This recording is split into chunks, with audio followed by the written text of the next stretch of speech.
Olá, prevencionistas! Sejam bem-vindos ao meu canal. Bom, para quem não me conhece, professor Sérgio Sintra, eu sou especialista em saúde e segurança do trabalho e o motivo do canal é sempre fazer vídeos voltados a esse assunto. Tá? Quando dá, quando tem uma oportunidade, eu acabo fazendo. O motivo desse vídeo, na verdade, eu já pensei em fazer um vídeo parecido já há muito tempo. Porém, aconteceu que há 2 semanas atrás, eu recebi um programa, que era um PGR, ou melhor, parte desse programa, de uma pessoa que queria tirar uma dúvida. E aí, quando eu ouvi a dúvida dela, me deu vontade de fazer esse vídeo. Tá? Ele vai ser curto, ele vai ser direto ao assunto, o foco não é ser uma coisa ser longa, não. Tá? Vamos lá, rapidinho. Preste bem atenção, galera.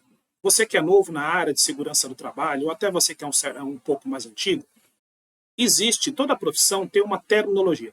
Não tente querer sair fora disso. Então, qualquer profissão, advogado, médico, juiz, arquiteto, professor de educação física, ou até mesmo você no seu bairro, tem aquela linguagem, tudo tem uma terminologia, um sotaque. Isso é ligado à profissão, à ciência que nós estamos falando aqui. Quando eu saio dessa terminologia, isso gera problemas. Problemas de interpretação, como também gera até problemas jurídicos. Porque pode ser que seu documento seja inválido, né? Ele perca a validade porque foi usada da forma errada. E em segurança do trabalho, não sai fora disto. Segurança do trabalho, como toda profissão, ela tem as suas terminologias. E essas terminologias devem ser começa a ser utilizada na formação. Então, eu dei aula há muitos anos de segurança do trabalho, tanto na enfermagem quanto na área de técnico de segurança do trabalho. E desde o primeiro dia já começa a colocar as terminologias, os livros, a literatura, e aí, aos poucos, os alunos vão utilizando aquilo no dia a dia. Vocês estão olhando aí na tela uma parte de um documento chamado PPP. O PPP, o Perfil Profissiográfico Previdenciário, não é o foco desse vídeo, mas eu vou utilizá-lo para esclarecer onde eu quero chegar, ou para levar como caminho para onde eu quero chegar. Nós temos no E-Social eventos que a segurança deva fazer o upload disso. Então, eu coloquei aqui, dentro dessa seção do PPP, 2 formas. Eu coloquei uma que está em vermelho e outra que está em azul. Não está seguindo o padrão dos agentes, tá? Se for utilizar as cores dos agentes, nós sabemos que o físico é representado pela cor verde, mas enfim. Eu coloquei 2 formas distintas. Olha o ergonômico como ele está. Então, se eu pegar aqui no PPP, o legislador está pedindo qual é o tipo do risco encontrado. Na verdade, seria o tipo do perigo encontrado, né? Então, basicamente, eu encontrei o quê? O ergonômico. Show. Qual é o fator de risco? Eu coloquei ergonômico também? Não, está errado. O fator de risco aqui seria, por exemplo, se é ergonômico aqui estaria o quê? Movimentos repetitivos, má postura, levantamento manual de peso, entendeu? Se aqui fosse ruído, aqui seria qual é o fator de risco? Aí eu colocaria se é contínuo, se é intermitente, se é de impacto, tá? Qual é a concentração? Seria a concentração baseado na norma, ou baseado no que você encontrou. Então, no caso aqui, ergonômico, concentração não aplicável, não possa estar aqui, cara. Porque se a norma determina que o IDA é 85, então aqui, qual é o valor que você encontrou, cara, no seu levantamento? Qual é a concentração encontrada? Técnica utilizada, o que fez você encontrar aquela concentração? Então, no caso aqui ergonômico, a técnica utilizada é qualitativa, que foi apenas visual. Olha, tem muitos profissionais da área de segurança ocupacional que não sabem a diferença entre qualitativo e quantitativo. Isso é muito perigoso. EPC. EPC, para agente ergonômico, aí não aplicável. Ou seja, não é aplicado esse tipo para esse agente, entende? EPI também não é aplicável, e aí vai. E aqui o número do CA, que também não é aplicável. Agora, eu coloquei em azul o agente físico. Então, eu coloquei tipo físico, fator de risco, calor. Perfeito? Físico, calor. Poderia ser físico, ruído, físico, vibração, físico, umidade, físico, radiação. Concentração, 38 graus Celsius. 38 graus Celsius. Qual a técnica utilizada? Quantitativa e BUTG. EPC, eu coloquei exaustor eólico, ventilação forçada, e sim, é eficaz. EPIs, não é aplicado o EPI para 38 graus do ambiente. Entende? Só seria aplicado aqui EPI, por exemplo, que está trabalhando num forno, diretamente exposto à radiação, ao calor do forno. Aí ele está usando luvas térmicas, roupa isolante. Para o agente do ambiente, 38 graus do ambiente, eu coloquei EPI no aplicável. Porque se existe EPI para aquilo, você não pode colocar no aplicável, cara. Tipo, eu não dei EPI, vou colocar no aplicável? Então, você está dizendo para o promotor, ou, de última forma, para o juiz no Ministério do Trabalho, ou para o auditor no Ministério do Trabalho, que não é aplicado EPI, por exemplo, uma pessoa que mexe com faca, e só porque não tem a luva malha de aço, não é aplicável? É claro que é aplicável a luva malha de aço, porque existe. É que você, de repente, não dimensionou, não quis colocar e coloca como não aplicável. Entendeu? O não aplicável é quando não existe, não é possível fazer aquilo, entende? E aqui, CA não aplicável, porque não existe o EPI. Então, se não existe o EPI, porque não aplicava o EPI para aquilo, então era aplicável o CA também. Conseguiu entender a lógica? Tem muitos profissionais da área de segurança do trabalho que eles estão confundindo algumas coisas, ou eles estão utilizando terminologias que não são da área. E o fato de não ser da área, isso gera confusão. Pode ser que eu até entenda o que você quis dizer. Só que o meu papel como fiscalizador, ou como, sei lá, se eu vou elaborar o seu PCMSO baseado no seu PGR, não é tentar imaginar. Eu falava muito para os meus alunos. Às vezes os alunos, na hora de fazer uma avaliação, ele escrevia algo que eu dava errado, porque não tinha a ver com a pergunta, e o aluno falava, não, professor, eu coloquei isso para você entender que era para tal coisa. Aí eu falei, meu papel aqui como professor não é entender o que você está querendo que eu entenda. É só se está certo ou está errado, entendeu a lógica? Cara, agora imagine se for um advogado. Então, basicamente, eu tenho que utilizar as terminologias aplicada já existe há muito tempo.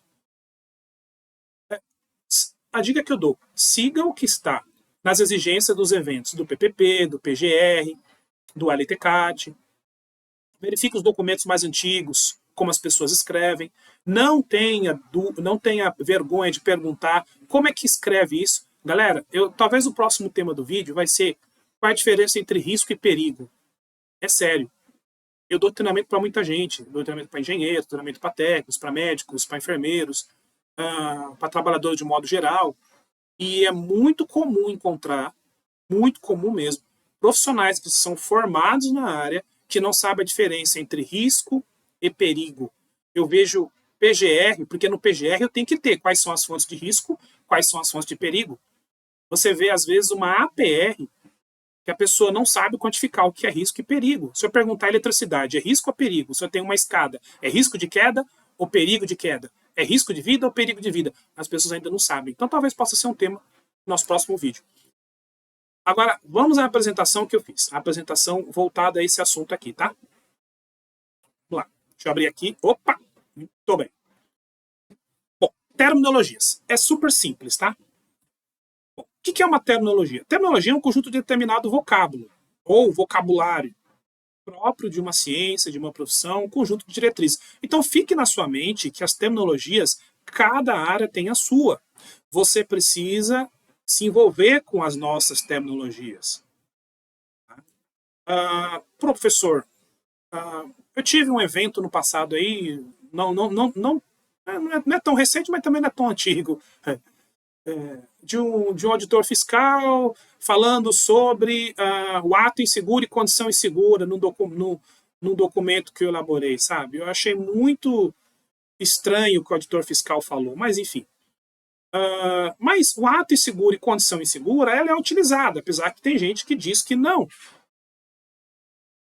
Então, assim, conjunto determinado vocabulário próprio de uma ciência, de uma profissão, e um conjunto de diretrizes. 2. Termos que representam o sistema de conceitos relacionados a uma língua específica, uma especialidade. Então, olha só, guardem isso. Terminologia, uma ciência, uma linguagem, um vocábulo de uma profissão e de uma especialidade. Então, quanto mais rico essa terminologia, além de ficar mais bonito, mais agradável o seu documento, ele vai mostrar que você tem conhecimento da coisa. E aí, quando estiver conversando com profissionais da área, você vai entender o que eles estão falando. E deve ser respeitada. Às vezes, eu entendo, assim, às vezes a gente faz um esforço, que é mais antigo, como professor, faz um esforço para entender o que o aluno escreveu, mas nem todo mundo aceita aquilo, cara. Pode ser que eu aceitei, eu consegui entender, mas, cara, nem todo mundo vai aceitar isso. Tá? Agora, preste atenção. Todo documento que você vai elaborar, seja PGR, seja PCMSO, seja LTCAT, seja APR, ordem de serviço, um dia vai cair na mão de alguém. Ou vai cair, ou pode cair. Então, olha só. O seu programa pode acabar nas mãos de quem? Na mão do advogado, pode cair na mão do médico do trabalho, pode cair na mão de um engenheiro de segurança, de um juiz. Que juiz? O juiz que julga aí os processos trabalhistas, né? O juiz do trabalho. Para quem não sabe, quando um trabalhador entra com uma ação civil contra uma empresa, e dependendo do que ele reclamar lá, se ele reclamar ruído, não receber EPI, a empresa não fornecia água, o advogado de defesa da empresa vai receber esse processo e ele vai entrar em contato com o SESMIT. Me apresente as fichas de EPI, me apresente o PGR, o LTCAT da época, eu tenho que tirar cópia daquilo e apresentar no departamento jurídico. Então, pode cair na mão de um juiz, técnico de segurança, de repente técnico de segurança mais antigo, pode cair na mão de professores, é exatamente o que aconteceu. Entendeu? O PGR do assunto desse vídeo caiu na minha mão. E olha o que acontece, cara. Auditor do Ministério do Trabalho. O auditor do Ministério do Trabalho, se ele vai lá, ele vai solicitar os documentos, ele pode ter acesso a esses documentos. Sobre o auditor do Ministério do Trabalho, eu posso até gravar um outro vídeo nisso. A legislação é a mesma para todos os auditores, mas parece que tem auditor que segue a norma diferente, né? Que segue uma legislação diferente. Mas, enfim. É interpretativo muitas vezes. Eu conheço um colega, muito gente boa, gosto muito dele, que ele fala assim, eu tô de saco cheio, eu coloco o que eles querem. Mesmo que eu sei que tá errado, mas o que eles querem eu coloco para evitar problemas, entendeu? E ele tecnicamente não tá errado não, né? Mas enfim, agora imagine se o documento que você elabora cai na mão desses profissionais. Agora vamos ao assunto, vamos à apresentação agora. Vou apresentar para vocês exatamente o que motivou esse vídeo. Aqui. Não conheço o colega ou a colega, não sei. Só sei que foi um PGR e veio parar na minha mão. Não precisa explicar o motivo de parar na minha mão, tá bom? Não vai ser identificado isso. Não vou identificar quem foi. Mas vamos lá. Na parte de identificação de riscos e perigos, ele fez uma tabela. Até aí tudo bem. Vou usar um recurso aqui para ficar mais fácil. Aqui, ó. Usar aqui o recurso de uma caneta. Aqui ele colocou o risco na tabela dele, o agente, a fonte de localização do agente. Então, se é, por exemplo, um ruído, fonte, compressor de ar, entendeu? Trajetos, meio de propagação. O que é esse meio de propagação usado na nossa área, galera? É como que o agente chega até você. Ruído, por exemplo, é pelo ar. Ou também o ruído pode se propagar através dos corpos, né? Eu tenho exposição, é como o trabalhador está exposto àquilo, existe uma terminologia correta para a exposição, e possíveis danos à saúde. Também que existe terminologia voltada para isso aqui. Então, olha só, da forma como ele colocou aqui, já gera um pouco de confusão. Ele colocou risco físico, químico, ergonômico, biológico e acidente. Eu vou ficar somente lá embaixo, porque foi uma coisa que ele colocou aqui, porque no todo o resto ele colocou não se aplica, entendeu? Não é motorista, é a área administrativa, é um documento de uma área administrativa, a pessoa trabalha 100% no escritório. Agora vamos lá, o risco de acidente que ele colocou aqui. Risco acidente. Beleza? Olha o que ele colocou como agente. Trajeto. Aí me deixou confuso, porque a pessoa veio me tirar essa dúvida referente sobre isso. Trajeto. Mas será que ele está falando aqui sobre acidente do trabalho? Porque o termo trajeto normalmente é utilizado no conceito de acidente do trabalho. Então, acidente do trabalho é toda lesão corporal que vem acontecer durante serviço, a serviço da empresa ou trajeto. Isso é fácil. Mas o que está havendo trajeto com risco acidente, entende? Aí ele colocou na fonte de localização. Qual é a fonte desse acidente dele? Ele colocou falta de atenção. Pô, gente, falta de atenção não dá. Não rola. Não rola. É assim, uma pessoa que tem conhecimento de área, dependendo daquelas pessoas que eu coloquei lá em cima lá, que vai pegar esse documento, vai ficar confuso. E fica seu nome como fez esse documento. Tá muito amador, entendeu? Falta de atenção, cara, você acha muita outra coisa voltada a isso. Mas continuamos. Trajetos e meio de propagação, que está aqui em cima. Trajetos e meio de propagação. Ele colocou ruas e avenidas. Tá vendo como está complicando cada vez mais ele mesmo? Isso aqui não devia estar aqui. Está complicando ele pelo que ele pediu aqui em cima. Exposição, está aqui em cima. Tá, de pequeno porte. Gente, eu vou ler para você de novo. Ele colocou exposição de pequeno porte. Eu estou na área de saúde ocupacional desde 1999. Eu já elaborei muitos programas. Elaboro o PCMSO, faço todo o arquivo, faço todo o programa, encaminho junto com o médico do trabalho que trabalha comigo. A gente quantifica aí as necessidades que precisam para controle médico, faço PGR, elaborei muito PPRA, faço LTCAT também, faço APR. Hoje eu estou mais em treinamentos, não estou tanto em elaboração de programas, mesmo porque nem tempo para isso eu tenho. Mas, gente, eu nunca vi esse termo, exposição a agentes físico, químico, biológico, ergonômico de acidente, nunca vi exposição de pequeno porte, gente. Não tem esse termo, nós não utilizamos esse termo aqui. É claro que eu estou entendendo, vamos imaginar, nós temos uma inteligência que a exposição é baixa, mas de pequeno porte, ó, não rola. Não rola. E possível dano à saúde. Atropelamentos. Bom, se tivesse que ter um possível dano à saúde, eu tinha que colocar consequência na saúde dele. A consequência seria morte, fratura, laceração. Entendeu, não? Então, olhando o contexto, acho que vocês estão me acompanhando o motivo desse vídeo. As terminologias da área de saúde e segurança do trabalho não estão sendo respeitadas aqui. Agora, se é por falta de conhecimento ou por falta de entendimento como funciona, ou de má fé, nós não sabemos. Não é o motivo. Agora, tem muitas pessoas se formando dia a dia. Muitas pessoas se formando dia a dia. E esse documento que nós estamos aqui, eu estou apresentando para vocês, era a base para a elaboração de um PCMSO. Agora, como é que vai elaborar um outro programa tão importante baseado nisso? Se eu colocar exatamente isso, o software vai puxar aquilo no ASO. Olha a confusão disso, gente. Então não vai rolar. Não vai rolar. Agora preste atenção. Há muito tempo atrás, eu trabalhei como técnico de segurança numa empresa e quem fazia os documentos na época, não existia PGR, era PPRA, não era feito por mim, porque a empresa não tinha os equipamentos e a empresa resolveu contratar uma terceirizada para isso. Mas quando eu entrei na empresa, já existia essa sistemática. Quando o rapaz foi lá fazer a renovação do documento, eu acompanhei direitinho, fiz todo o trabalho com ele, chegou o documento, assim que eu tive um tempo, eu comecei a ler o documento. Porque ele mandou em forma digital e em forma impressa. Eu comecei a ler. Eu já encontrei um monte de problemas.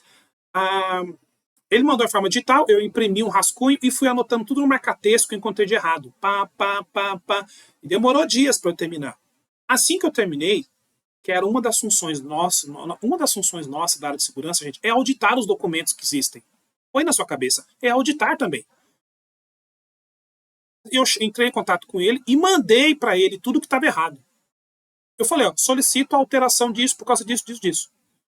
Passou-se mais um tempo, ele mandou o arquivo de novo para mim e com todas as alterações. Aí estava de acordo. Pô, tem muito profissional de segurança que pega o documento feito pela terceirizada e só põe debaixo da gaveta, cara. Nem para auditorar. Você não está fazendo a sua função preconizada pelo SESMIT. O professor não tem um tempo. Mas é função sua, cara. Você precisa auditar o que está escrito lá, porque aquilo vai ser a base para sua empresa se defender, é o que vai para o PPP de todos os funcionários, inclusive você. Eu faço PPP, bom, fiz bastante também, mas assim, eu fiz PPP que o advogado ligou bravo pra caramba, por que vocês não colocaram exposição de tal? Ué, porque não existia nenhum documento, dizia que ele estava exposto, mas o advogado falava, o quê? Mas o cara trabalhava com pintura, o cara é pintor, que não sei o quê. Eu sei, doutor advogado, só que a empresa não colocou que tinha. Se a empresa não colocou que tinha, eu não posso colocar no documento. Essa falsificação é um documento público, já que o PPP é um documento público. Então, de um modo geral, o que eu recomendo para vocês? Auditorem. E, quando forem elaborar, utilize as nomenclaturas e as terminologias corretas, beleza? Agora, deixa eu mostrar para vocês duas coisas que eu encontrei na internet, tá? Deixa eu fechar aqui, só um minutinho. E descartar aqui. Então, olha só. Aqui você pode jogar na internet se você vai achar muita coisa, tá vendo? Eu não sei se a imagem tá boa para vocês aí, tá? Mas olha só. É um PPP de um mecânico. Então colocou aqui, ó, o tipo, ele colocou químico, físico e biológico. Bom, biológico ele colocou no aplicável. Cara, assim, eu nem colocaria aqui biológico. Se ele não existe, não é aplicável, não tem nem que escrever aqui, entendeu? Mas tudo bem, tem gente que coloca. Então ele colocou lá químico, hidrocarboneto, beleza, perfeito, ótimo. Então, tipo químico, fator de risco, hidrocarboneto aromático. Aí ele colocou aqui concentração não aplicável. Cara, olha que erro. Como não é aplicado o levantamento químico de hidrocarbonetos aromáticos? Pô, se eu encontrei agente químico lá e o agente químico pode ter contato via vapor, faço uma análise química através de uma bomba de amostragem. Entende? Agora, vamos imaginar que o agente químico não tem como fazer o levantamento. Não é possível, não existe nada. Aí eu colocaria no aplicável. Técnica utilizada, colocou no aplicável. Pô, gente, por favor. Se ele está dizendo que encontrou químico hidrocarboneto aromático, a técnica que ele utilizou aqui foi a qualitativa. O que é a qualitativa? Aquela visual. Não usou nenhum aparelho. Como que ele coloca no aplicável, entende?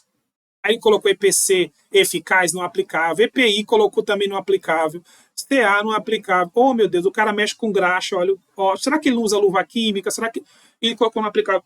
Aí você imagina, depois o trabalhador não consegue aposentadoria. Ou o advogado vê que está errado aqui. Aí o que o advogado faz? Está prejudicando o cliente dele. O advogado ele não pode, ele não é auditor fiscal. Mas ele pode fazer o quê? Ele pode abrir uma denúncia, pô. Ou se ele conhece algum auditor fiscal, se ele tem contato, e leva lá, o auditor fiscal olha isso aqui e falou, puta, para com isso, eu vou fazer uma devasta naquela empresa. Vocês estão me entendendo o grande problema, gente?